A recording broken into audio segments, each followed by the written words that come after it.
사랑하는 성도 여러분, 우리는 룻기를 이번에 특별 새벽 예배 본문으로 해서 말씀을 보고 기도하고 있습니다. 마치 한 편의 드라마를 보는 것 같은 1장, 2장, 3장, 4장 그렇게 길지도 않고 또 아주 짧지도 않고 단편의 한 드라마를 보는 그런 우리의 느낌입니다. 항상 흥미로운 드라마에는 반전이 있습니다. 오늘도 보면은 여러분 반전에 반전이 거듭되는 것을 보게 됩니다. 혹시 그 첫 번째 기업 물을 자가 내가 하겠소 해서 모든 것이 그쪽으로 넘어갔으면 어떻게 됐겠습니까? 우리는 물론 결론을 알고 있지만 만약 우리가 드라마를 보다가 중간쯤 볼 때 막 주인공이 지금 위험한 상황에 있습니다. 전혀 우리가 원치 않은 방향으로 가려고 할 때 막 작가에게 전화하고 싶습니다. 그 내용 좀 바꾸세요. 막 이런 식으로 정말로 여기에 그런 내용이 막 나오고 있습니다.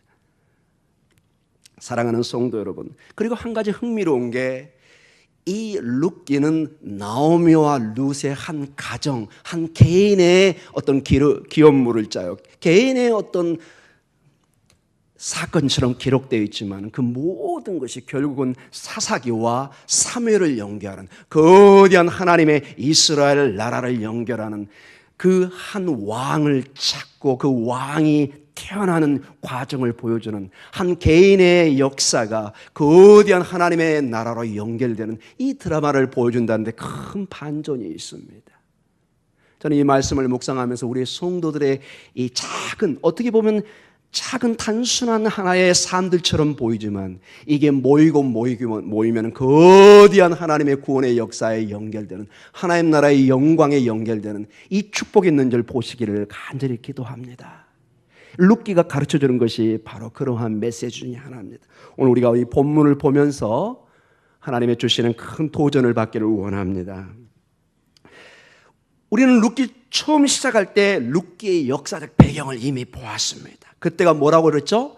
사사시대라고 그랬습니다. 우리 룻기 1장 1절을 다시 한번 보도록 하겠습니다. 같이 읽습니다. 사사들이 치레하던 때에, 자, 우리 드라마 같으면 이제 하이라이트를 다시 한번 저희가 보여드리는 것입니다.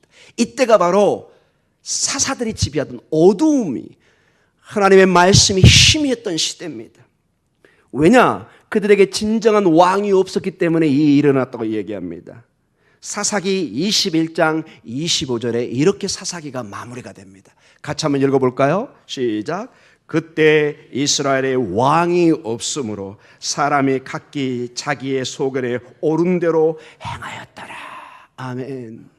이 사사기가 이제 룻기로 연결되고 있습니다. 룻기의 배경이 사사기의 배경이라는 것입니다. 분명히 뭔가 지금 성경의 거대한 구원의 역사에 이 룻기가 다리 역할을 하고 있는데 이게 어떤 위대한 어떤 가문을 통해서 이루어지는 것이 아니라 작은 과부를 통해서 미망인을 통해서 모든 걸 잃어버리는 어떤 면에서 하나님의 약속의 땅을 버리고 그 유업을 버리고 떠났던 한 가정을 통해서 이러한 하나님의 놀라운 역사를 이루고 있다는 것입니다. 이것은 전체적인 성경의 흐름과도 같습니다. 연약한 자를 죄인을 들어서 하나님 나라의 영광의 제자로 삼아가는 이런 주님의 거대한 역사의 구원의 역사를 우리는 룻기에서도 보는 것입니다. 사랑하는 성도 여러분, 우리 한 사람 한 사람은 여러분 얼마나 귀한지 모릅니다. 그래서 하나님의 역사를 어떤 저기 권력기관이라고 어떤 위대한 사람들을 통해서 이룬다고 생각하지 마십시오. 여러분 한 사람 한 사람을 통해서 주님은 하나님의 그 놀라운 구원의 역사를 이루어가고 계십니다. 아멘. 지금 여러분이 나와서 기도하는, 나는 하나님의 큰 뜻을 잘 모르지만 내 가정사와 내 사업과 직장과 이 믿음의 공동체와 작은 일에 충성하면서 기도하고 있는데 이게 모이고 모여서 하나님의 나라에 집을 짓고 있는 것입니다. 즉 이스라엘의 진정한 기업 물을 자가 룻기를 통해서 오늘 태어나는 것을 보게 됩니다. 단순히 나오미와 룻의 기업 물을 자 고해를 찾고 있었는데 여기에 이 당사자인 그 기업 물을 자가 나중에는 큰 이스라엘의 기업 물을 자고 이 기업 물을 자에서 바로 영원한 기업 물을 자 우리의 구원자인 예수 그리스도가 태어난 것입니다. 얼마나 여러분 놀라운 일입니까? 한 개인의 문제, 가정사의 문제가 하나님 나라의 놀라운 구원의 역사로 연결되고 있습니다. 그래서 우리의 일은 작다고 말할 수 없는 것입니다. 미미한 것이 아닌 것입니다. 우리의 삶이 주님의 은혜 안에 하나님의 놀라운 구원의 계획과 연결되기를 축복합니다. 이게 성경에서 말하는 우리의 삶의 위대함입니다. 성경은 정말로 우리 주님의 사역을 보면은 가난한 자, 연약한 자, 물론 부자도 포함됩니다. 그러나 하나님은 모두를 하나님의 인격에 믿고 들어오고 주님을 찾고 구하고 두드리는 모든 자에게 하나님의 기회를 열어주시면서 하나님 나라의 그 풍요함을 나누기를 원하고 계십니다. 자, 오늘 그 구체적인 내용이 어떻게 전개되는가 이제 본문을 통해서 보겠습니다. 주로 나오미가 활동을 하는 모습이 1장에 나왔습니다. 2장과 3장에 룻의 적극적인 행동들이 나옵니다. 이제 4장에는 보아스가 이 기업 물을 일들을 행하는 것을 보게 됩니다. 룻기의 마지막 장인 오늘 4장은 보아스가 룻을 대신해서 기업 물을 자의 일을 해결하려고 합니다. 어떻게 해결하죠? 룻기 4장 1절과 2절입니다. 이 하나님의 일을 절차를 따서 합니다. 무질서하게 그냥 강제적으로 몰래 하는 것이 아니라 정당한 방법으로 하나님 앞에 하나님의 그 법대로 이 일들을 해가는 것을 보게 됩니다. 우리 1절과 2절을 다시 한번 읽어보도록 하겠습니다. 시작. 보아스가 성문으로 올라가서 거기에 앉아있더니 마침 보아스가 말하던 기업 물을 자가 지나가는지라. 보아스가 그에게 이르되 아무개여 이리 와서 앉으라 하니 그가 와서 앉으매 보아스가 그 성읍 장로 10명을 청하여 이르되 당신들은 여기 앉으라 하니 그들이 앉으매. 고대 세계는 따로 법정이 이 시기에는 없었습니다. 주로 성문역에 광장과 같은 곳입니다. 사람들을 모아서 주로 거기에 유력한 여기 장로인데 자켄입니다. 많은 인생의 경험을 가지고 연세가 많은 이분들이 우리 같으면 재판장이 돼서 증인이 되어서 이 모든 걸 판단합니다. 그때 놀라운 게 첫 번째 기업 물을 자가 지나갑니다. 마침 우연히 이런 단어가 나옵니다. 다 하나님의 인도하심이라. 그런데 놀란 게 여러분, 여기 이 본문에 보면 아주 흥미로운 글이 있습니다. 자, 1절에 보면은 기업 물을 자의 이름이 뭐라고 나와 있어요? 아무개요. 따라 보겠습니다. 아무개요. 벌써 여기에 깊은 뜻을 내포하고 있어요. 이 사람이 어떤 사람인가를 이 단어에 다 포함하고 있습니다. 이름이 없습니다. 아무개요. 그 사람 이렇게 부르는 것이죠. 이름을 부르지 않습니다. 그 사람이 이름을 부르지 않는다는 것은 굉장한 의미를 가지고 있습니다. 지금이나 고대나 이름은 그 사람의 인격과 그의 정체성을 말해줍니다. 우리는 이름을 들을 때 그분이 누군가를 금방 느끼게 됩니다. 이 중요한 일에 이 어마어마한 기업 물을 이 스토리에서는 아주 중요한 첫사람인데 한 사람인데 이름이 나와 있지 않습니다. 나오미가 나옵니다. 룻이 나옵니다. 보아스가 나옵니다. 아들들의 이름이 나오는데 이 사람은 아무개요. 이렇게 나옵니다. 그런데 정말로 이름이 왜 안 나와 있는가 그 이유들이 이제 나타나기 시작합니다. 보아스는 이 아무개 씨에게 제가 그렇게 불러봤습니다. 이 아무개 씨에게 고엘, 기업 물을 의무를 수행해 줄 것을 먼저 요청. 왜? 우선순위니까요. 제 1차 기업 물을 자입니다. 우리 3절과 4절을 같이 읽도록 하겠습니다. 같이 읽습니다. 시작. 보아스가 그 기업 물을 자에게 이르되 모압 지방에서 돌아온 나오미가 우리 형제 엘리멜렉의 소유지를 팔려 함으로 내가 여기 앉은 이들과 내 백성의 장로들 앞에서 그것을 사라고 내게 말하여 알게 하려 하였노라. 만일 내가 물으려면 물으려니와 만일 내가 물으지 아니하려거든 내게 구하여 알게 하라. 내 다음은 나요. 그 외에는 물을 자가 없니라 하니 그가 이르되 내가 물으려 하는지라. 여기까지 보면 이제 깜짝 놀랍니다. 아이고, 이거 우리가 바라는 결론이 아니에요, 여러분. 이 아무개 씨는 아무개 이걸 저 못하겠는지 이렇게 나와야 이제 보아스가 그 대신 자리에서 해피엔딩으로 이렇게 끝나야 되는데 여기까지 보면 막 우리를 막 TV를 볼 때 막 가슴을 안달하게 하면 이게 아닌데 막 이렇게. 괜히 막 어떨 때 드라마 막 짜증나는 드라마 있죠. 우리식으로 안 끝났을 때. 이 내용이 지금 이 기업 물을 자가 너 처음에 해야 될 텐데 예스 해버린 거예요, 여러분. 예스. 그런데 여기에 여러분 룻기의 이 작가는 이 저자는 반전을 가지고 있습니다. 자, 이 아무개 씨가 예스를 했는데 여기서 끝나지 않습니다. 자, 이 아무개 씨에게 여러분 일단 이 아무개 씨는 처음에 왜 여러분 예스를 했을까요? 자, 이 아무개 씨는 일단은 단순하게 생각합니다. 이 친족의 토지를 사면은 그냥 적당히 사서 앞으로 큰 투자가 될지도 모르고 그 책임에 대해서는 크게 생각하지 않습니다. 저 노인도 금방 뭐 연세도 많으시고 이제 돌아가실 거고 이제 저걸 사면은 이제 우리 가족과 우리 자식들에게 큰 이 나할라 유업을 물려줄 수 있겠구나. 그래서 단순하게 그거 그냥 제가 사겠습니다. 이렇게 얘기를 했습니다. 그때 반전이 일어납니다. 보아스가 나옵니다. 그래요? 당신이 고엘 첫 의무자니까 물을 수 있습니다.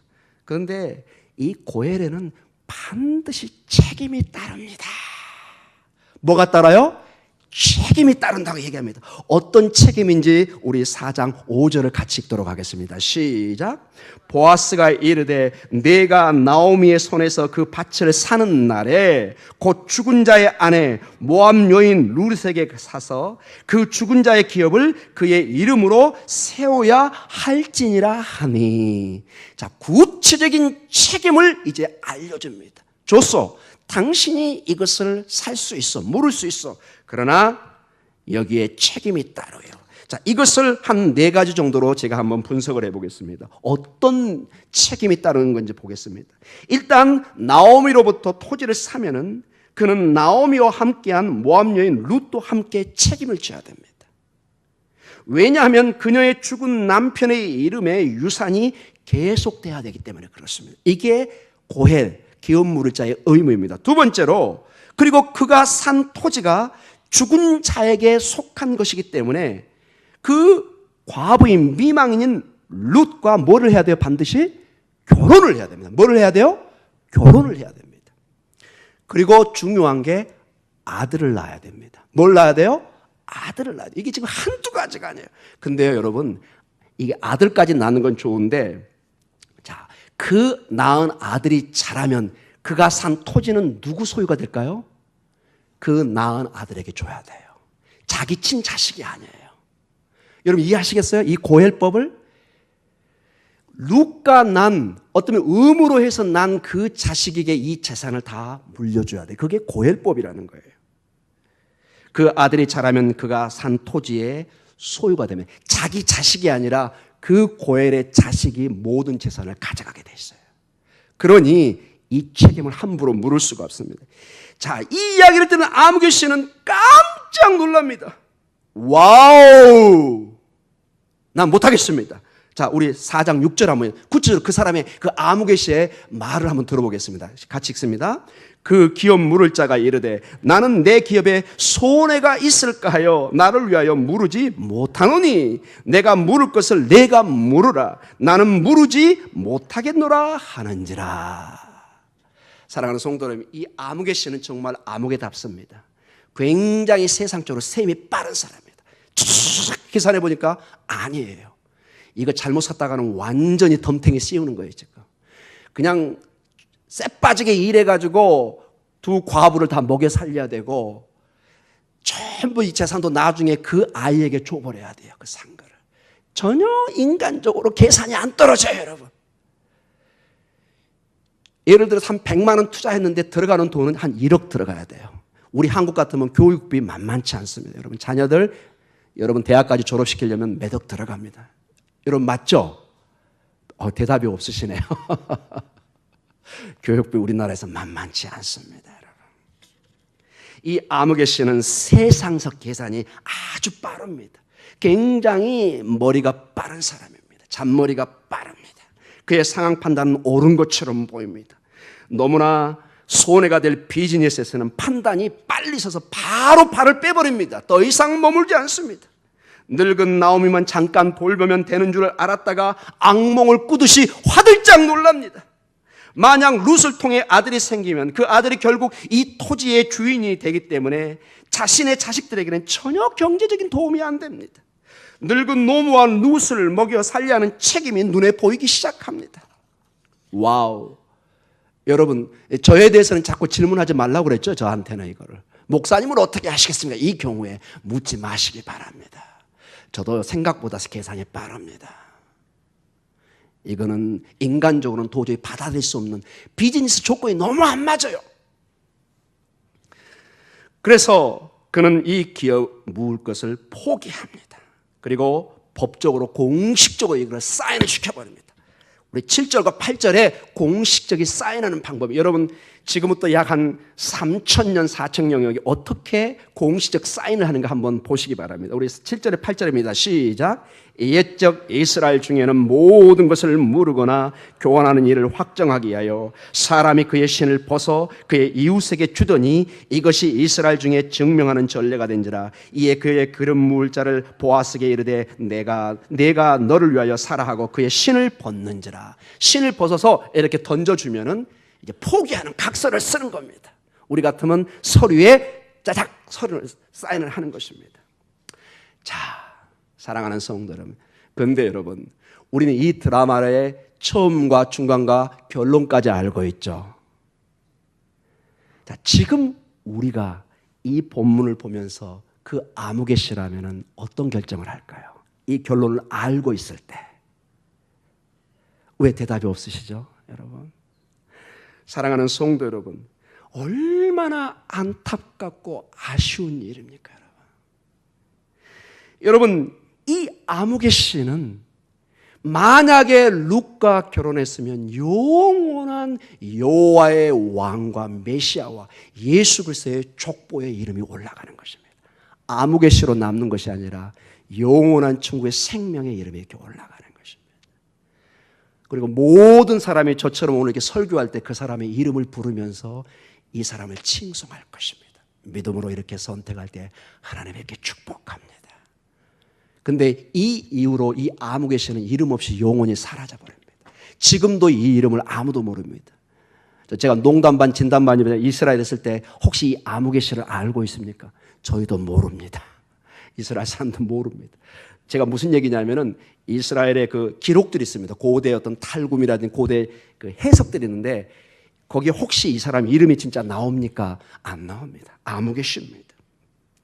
그는 영원한 하나님의 구원의 계획의 무대와 족보에 들어갈 기회가 있었는데 너무 눈앞에 보이는 이익과 비즈니스적인 세상적 계산법 때문에 잃어버린 것입니다. 그는 영적으로 깨어있지 않기 때문에 어떤 면에서 하나님이 지금 어떻게 거대한 구원의 역사를 하는 걸 전혀 거기에는 관심이 없고 오직 세상의 비즈니스에서만 관심 있고 초점을 맞추고 있어요. 전혀 하나님의 손길과 역사를 볼 수 있는 영적인 감각이 없었던 것입니다. 아마 그 당시에는 이 아무개 씨나 보아스도 잘 몰랐을 것입니다. 이렇게 그들의 결정이 중요한 역할을 할지. 가난한 과부인 룻과 결혼한다는 것이 어떤 결과를 초래하는지를 그들이 어떻게 알았겠습니까? 룻과 결혼한 것은 영원한 하나님의 구원의 족보, 더 나아가서 우리 주 예수 그리스도의 조상의 족보에 들어가는 그 큰 축복이었던 것입니다. 보아스는 다윗의 왕의 조상이 되었고 그 아무개 씨는 영원한 이름도 없이 그냥 영원히 이름 없는 사람으로 남아있습니다. 아쉬움과 또 아쉬움으로만 남아있는 그의 이름. 저는 이 말씀을 묵상하면서 여러분과 저는 어떠한 이름을 남겼으면 좋을까? 여러분, 이 이러한 질문은 대답이 필요 없는 질문입니다. 우리는 어떤 이름으로 남아야 될까요? 보아스 같이 남아야죠. 여러분 이름이 주님 하나님 나라에 가서 아무개 씨 이렇게 불리고 싶습니까? 여러분의 이름이 생명책에 아무개 씨, 참고적으로 생명책에는 그런 이름이 없습니다. 사실은 생명책에는 모든 이름이 다 적혀져 있습니다. 반대로 보아스는 어떤 결정을 합니까? 그 당시에 눈에 보이고 손에 잡힌 건 없으나 모든 것이 아까 얘기했지만 많은 책임이 따릅니다. 아무리 보아스가 유력한 자이지만은 이 늙은 미망인 나오미와 룻과 그의 자녀를 키워서 모든 걸 그 나오미 집안에게 넘겨준다는 것은 결코 쉬운 일이 아닙니다. 여러분도 알고 저도 아는 일입니다. 그러나 이 보아스의 마음에는 그들의 어려움과 그들의 고통과 그 모든 것, 그리고 하나님을 경외하는 마음에 처음부터 그들을 선대했고 기꺼이 그것을 받아들이기를 원합니다. 우리 9절에서 10절을 같이 보도록 하겠습니다. 보아스의 행동입니다. 같이 읽습니다. 보아스가 장로들과 모든 백성에게 이르되 내가 엘리멜렉과 기룡과 말론에게 있던 모든 것을 나오미 손에서 산 일에 너희가 오늘 증인이 되었고 또 말론의 아내 모압 여인 룻을 사서 나의 아내로 맞이하고 그 죽은 자의 기업을 그의 이름으로 세워 그의 이름이 그의 형제 중과 그곳 성문에서 끊어지지 아니하게 하매 너희가 오늘 증인이 되었느니라 하니 아멘. 보아스는 세상의 계산법으로 접근하지 않습니다. 가난하고 불쌍한 나오미와 룻을 돌려는 마음으로 기업 물을 의무를 수행합니다. 사실 보아스가 어떻게 영원한 다윗의 가문에 예수 그리스도의 그 족보에 들어간다고 생각을 했겠습니까? 그는 세상의 비즈니스가 아니라 하나님의 자비와 그 사랑의 마음, 헤세드의 사랑으로 접근하기 시작합니다. 그래서 사람들은 칭송합니다. 11절과 12절에 이렇게 보아스를 칭송합니다. 같이 읽겠습니다. 성문에 있는 모든 백성과 장로들이 이르되 우리가 증인이 되나니 여호와께서 내 집에 들어가는 여인으로 이스라엘의 집을 세운 라헬과 레아 두 사람과 같게 하시고 내가 에브랄에서 유력하고 베들레헴에서 유명하게 하시기를 원하며 여호와께서 이 젊은 여자로 말미암아 내게 상속자를 주사 내 집이 다말을 유다에게 낳아준 베레스의 집과 같게 하시기를 원하노라 하니라. 아멘. 그리고 그 유명한 17절의 결론이 이루어집니다. 17절 같이 읽겠습니다. 시작. 그의 이웃 여인들이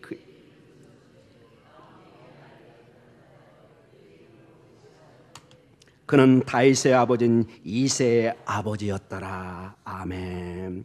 그리고 21절과 22절입니다. 같이 읽겠습니다.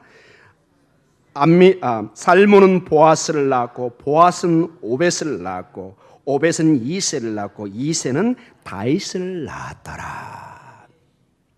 이게 룻기의 결론입니다. 사랑하는 성도 여러분, 나오미와 룻 그리고 보아스의 헌신과 사랑 그리고 하나님께 향한 신뢰와 믿음은 개인적인 고혈의 의무를 완성하는 축복을 누릴 뿐만 아니라 이스라엘 백성들이 그토록 기도하며 소망하며 찾았던 진정한 그들이 바랬던 다윗 왕의 조상이 됩니다. 그리고 이 다윗의 자손이 베들레헴에서 나중에 납니다. 그분이 바로 우리 주 예수 그리스도의 탄생입니다. 얼마나 놀라운 일입니까? 사랑하는 성도 여러분, 저희도 오늘도 우리의 작은 일들이 하나님께 향한 작은 순종과 일들이 하나님의 크신 일에 동참하는 것을 잊지 마시기 바랍니다. 그 작은 순종 하나가 모아져서 하나님의 위대한 일들을 이루실 줄 믿기 바랍니다. 결코 하나님은 우리의 일들을 그냥 외면하지 않습니다. 반대로 여기에 나온 그 아무개 씨를 생각하면 큰 도전이 됩니다. 왜 그가 아무개 씨로 이름이 불려지면서 영원히 그렇게 무의미하게 남는지, 하나님의 역사에 그렇게 회자되고 있는지를 우리는 깊이 묵상해 봐야 됩니다. 하나님의 일들을 인간적인 비즈니스로 여러분이 접근하면 반드시 이런 결과로 도달하게 됩니다. 여러분이 인간적인 방법으로 하나님의 일들을 하며 자로 재듯이 하면서 여러분이 앞으로 한다면 이건 제 얘기가 아닙니다. 오늘 본문이 그걸 얘기하고 있습니다. 정말로 그 아무개씨로 남아서 영원히 아무개씨로 그냥 이름 없이 사라져 버리는 것입니다. 하나님의 일들은 세상의 비즈니스 자로 재듯이 절대로 할 수 없는 것입니다. 우리는 지금 눈에 보이는 작은 일에 집착하는 것이 아니라 하나님의 크신 일들, 구원의 손길과 계획에 눈을 뜨는 믿음을 가져야 될 것입니다. 사랑하는 성도 여러분, 우리에게 진정한 기름 물을 자 예수 그리스도가 우리에게 묻습니다. 너는 내게 와서 찾고 구하고 문을 두드리라. 그러나 그 모든 것이 우리의 작은 일을 순종하는 가운데 우리가 찾을 것을 찾고 우리가 두드리는 문이 열려줄 줄 믿습니다. 사랑하는 성도 여러분, 이 룻기는 우리에게 많은 것을 도전을 주고 있습니다. 이 한편의 드라마 같은 이 내용을 보면서 오늘도 나를 통해서 이루실 그 하나님의 거대한 구원의 계획들을 바라보며 믿음으로 승리해가는 여러분이 되시기를 축복하며 기도합니다. 우리 시간에 기도하는 시간을 갖도록 하겠습니다.